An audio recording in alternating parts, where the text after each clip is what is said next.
Paul Kenny here of Marino's Athletic Performance, and today we're going to be talking about the absolute strength, absolute speed continuum that I heard first from strength coach Eric Cressy when he was discussing how strength training can help baseball players improve their performance on the field. So when you're looking at the absolute strength speed continuum, you have the far ends, which are strength and speed. So the absolute strength, that is your lifting, okay? Weight training.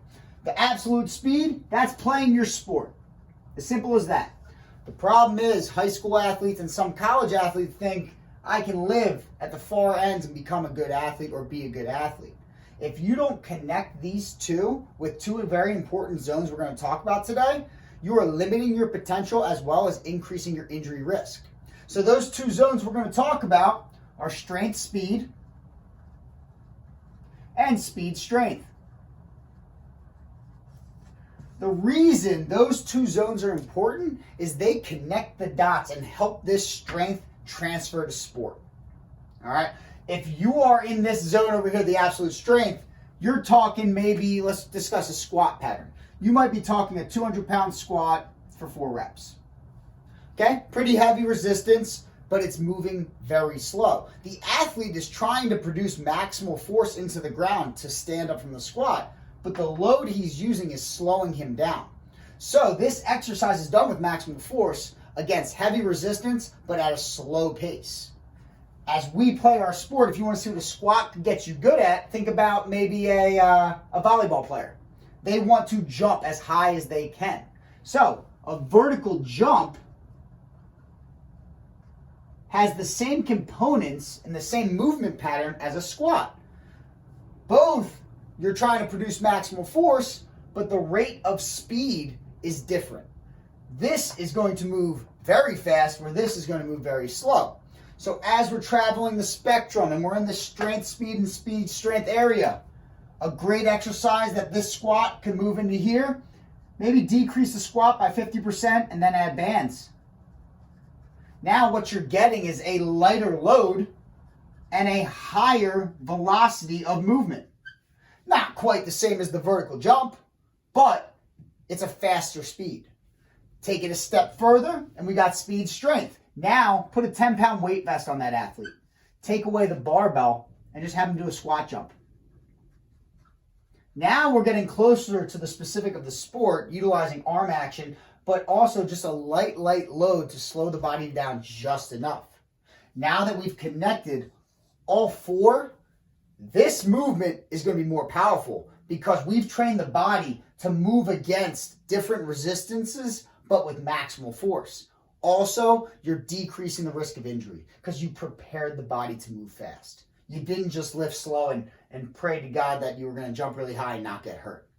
If we want to take this backwards now, talk about sprinting, although, again, squatting can help with sprinting. Let's talk about a 40-yard dash in a football combine. The speed strength of that could be a sled sprint. So now we're attaching a sled to an athlete and having them sprint against resistance. Not a ton, just a little. But they're producing maximal force still. It's just going to slow them down just enough. Take it one step further. Let's throw 35 pounds on that sled and have them sprint it again. So now they're going to increase how much strength they need to move the sled. It's going to move a little bit slower than the last sled sprint, but they're still doing it with maximal force. And then finally, I love to use this with younger athletes, but it works for all of them, a prowler push. Put a ton of weight on that prowler, get them in a good sprint position, in that good knee action, and drive back and pushing the ground back away from them. Now you're doing it slow, okay? You're training the muscle to endure a lot of stress. So these are very good concepts for different movement patterns, but you can do this with anything. Picture a dumbbell press for strength. Get a med ball and do a shot put throw, okay? That's your strength speed. And that takes me into my last discussion. My favorite area to work with athletes is strength speed. I love to use med balls every single day in athletes in the facility.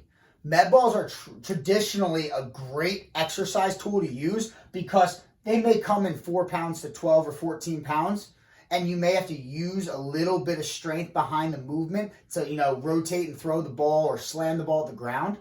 but it's not going to fatigue you to the point that you're sore the next day. You recover fast when you're working in that strength speed or speed strength realm. You're working at maximal speed, your muscles are really fatigued. Your hamstrings after sprinting are going to be tight. You're working in that strength realm with the squats and the heavy squats, you're going to have some delayed onset of muscle soreness. Med balls can be done every single day, and it allows the body to do it at maximal forces, but recover for the next training session. So remember, when you're training, don't just think, live at the far ends. Don't just play your sport and lift heavy with your friends. There's a lot that goes into those two zones that's going to make you a better athlete. I'm Paul Kenny. This was the Absolute Strength, Absolute Speed Continuum. Thanks for stopping by.